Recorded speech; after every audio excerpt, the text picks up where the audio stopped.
Greetings nerdy list aficionados, welcome back. It's the couples, the heroes and the villains, together, hooking up, sometimes because there's a pull that cannot be denied, and other times because of coercion and trickery. We as always have all of the things, and I'm excited as ever to tell you about them. Ain't no party like a superhero supervillain party. No party can compare in collateral damage. I'm Sasha, and these are the top 10 superhero supervillain couples, part 3. You won't believe they exist. That's right. Never stop, never stopping.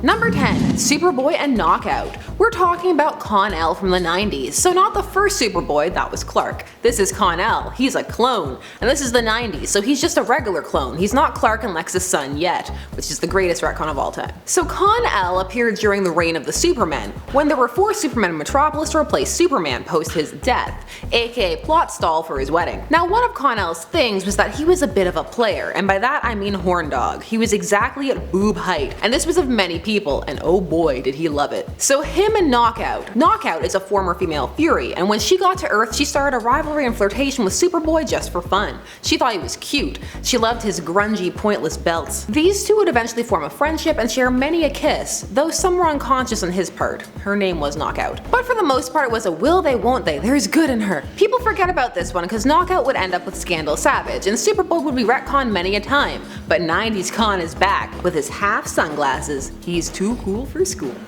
I don't care, I like this design. Number 9. Harley and DEADSHOT.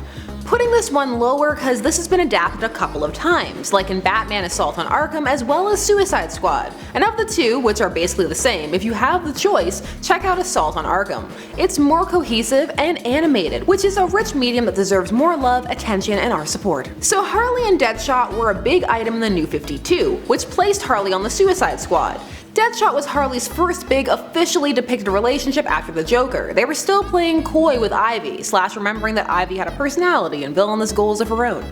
Salt over. This relationship was unstable. DEADSHOT is actually suicidal. He wants to die, or at least did. They've eased up on that quite a bit. But New 52 Harley was also something. This relationship was hot and heavy, but really fell apart when she took Mr. J's face and put it on DEADSHOT. The Joker had cut off his face at this point, and then tried to make out with it. The implication was that she liked DEADSHOT because he was crazy too, but not crazy enough because he was like, no faceplay. Number 8. Daredevil and Typhoid Mary. So Daredevil accidentally created Typhoid Mary, which adds a whole other layer to these proceedings. So let's go. Mary worked at a brothel, and Daredevil had tracked his villain there. However, when he broke in to confront him, instead of the girls who worked there being happy to see him, they attacked him. And in the skirmish, he ended up accidentally pushing Mary out of a window. At that point, because you know in comics a head injury means personality shift or amnesia, she vowed to never let another man hurt her again and became Typhoid Mary.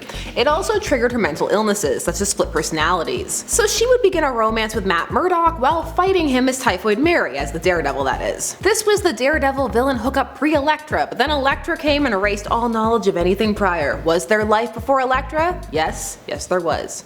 Is my timeline correct? I'm sure you'll let me know. Number 7. Cheetah and Batman. So this one comes to us from the Justice League series, which was part of the DCAU, and here we're dealing with the Injustice Society, when they just so happen to capture Batman because, well, the Joker was part of the society, and if the society's not taking down Batman, he's not interested. So they have Batman all chained up in a force field, and different villains are keeping an eye on him. And at one point it's Cheetah, full furry Cheetah, who decides to mac on Batman because, well, a lot of people have the hots for Batman, and when tied up they will take full advantage of this. This was more curiosity than a thing.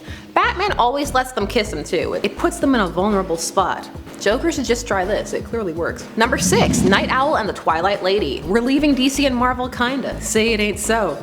We're gonna look at the Watchmen universe, and we're gonna be looking at NITE-OWL 2, Dan Dreiberg, a fascinating case, a man who loved being a superhero as it made him interesting, as well Dan, he's kinda ordinary, bordering on boring, which is fine, but it's an interesting contrast. Well, one of the dalliances from his heyday is with the villain the Twilight Lady.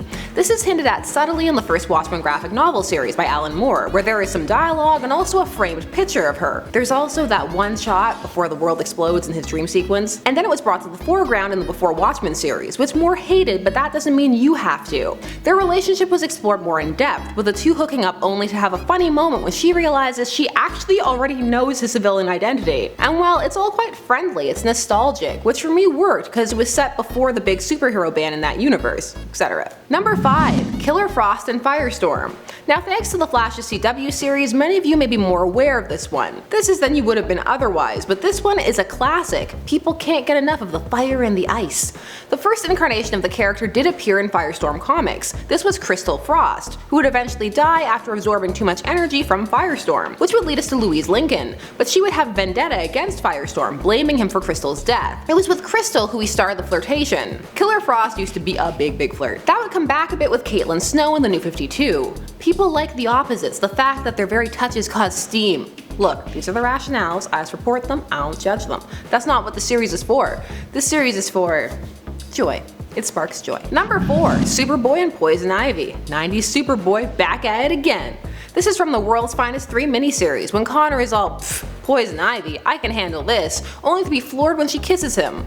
Now people always say these don't count, Ivy kisses everyone. She does, yes, but at times there can be some canon lingering effects of besottedness. There was a manipulation element in there at play. Speaking of, in the Batman animated series comic tie-ins, she would kiss Robin and cause him to fall for her so that he could protect them while they went out on their crime sprees, them being her and Harley. These are more like blips, hookups.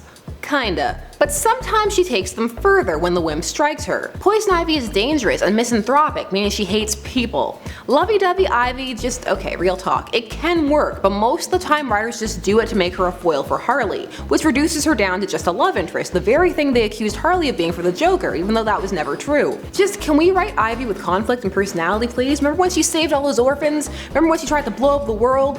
I do. Anyway, her and Superman making out. He doesn't mind it too much, because that was his character trait. Ladies, rawr. Number 3. Batwoman and Nocturna. So the Batwoman comic series would introduce a deep love between Batwoman and her partner Maggie Sawyer. It was all gonna culminate in a wedding. It was the writer's whole plan, a big arc. But then it didn't happen because no marriages, like at all. It was a decree. It was a thing at the time. Marriage? Boo. Who would read that? My salt knows no bounds. Give me couples of all types, including married. So we would instead at one point have a vampire plot with Batwoman and Nocturna. This was not romantic. Nocturna would use her vampiric power to hypnotize her and make her kinda think she was with Maggie. She was really out of it. She would then drink from her and other things were heavily implied. In fact, it would go on to be called a rape. I mean, many vampire encounters, when you think about it, kinda end up that way. This would become kinda of a relationship, but an unhealthy one. Some were mad it ever happened, and were like, vampirism doesn't make it okay. But others were like, it's dark and not supposed to be something you love, and if you do, it may not be for the reasons people think. It spawned a whole bunch of we need to talk about this articles, which I love, and here we are, talking about it. It was dark and it happened. Vampires. Blah blah blah. Number 2. Daredevil and Black Cat. This is mostly on here because, well, there are some really awkward panels like this kissing panel followed by him sniffing his fingers. I've been too deep in the gutter to not have a very specific thought process when seeing this panel. May you live on in innocence if you don't know what I'm talking about. Bless your soul. So when Black Cat ended up teaming up with Spider-Man and Daredevil, she found herself drawn to Daredevil. And you know how Felicia is, she's a go for it kind of girl. And actually so is Murdoch. He's not adverse to hooking up with the more dangerous ladies. And fans, well, they liked it. They were like, is this gonna be the new thing? Black Cat skirts the lines of anti-hero and full villain. She falls back and forth as the plot needs her to. My favorite part of Spider-Man seeing these two making out is him saying, I think this is my supervillain origin story. Still, with Black Cat, you always have to deal with the fact that she's more into the mask part of the person than their civilian identity. So when she's with people seeking a balance, it can be a bit of a problem for her. Still, cool pairing, out of left field, but still, made sense. And in at number 1, Iceman and Mystique. That's right, this was a big deal for some people. So Bobby got into his head that Mystique could be redeemed, and hence we would have a bunch of issues of him working with her, trying to save her, and her, well, she seemed to think he was sweet, and he actually tried to understand her. Like her past relationship with Rogue and the like. This turned into a bit of a relationship for a bit, with lines like, you're so cold to the touch, but that doesn't make any difference to the fire that burns here being his heart. Now some people had beef with the age gap. Mystique is old, like she knew Wolverine back in the day, and so some were like, no, he's a kid. Others worried she was manipulating him, and how earnest he clearly was about her turning over a new leaf. Ultimately, this would all fall apart because she would go back to villainy and this relationship would become a sore spot. As now one we're not always allowed to talk about in certain circles. You know, cause time travel, young Jean Grey, and poorly handled retcons with rationales like, he's different because that was his young self and not his old self. I Iceman's history freaks some people out now, but not me. All Iceman all the time. Who else remembers this pairing? So those were 10 more superhero supervillain couples. That's right, they just don't stop, and I love talking about them, so please keep on watching. I'm Sasha, and thanks so much for watching Top 10 Nerd. Don't forget to like, share, comment, and subscribe so that you never miss another nerdy list. I'll see you again soon. Bye!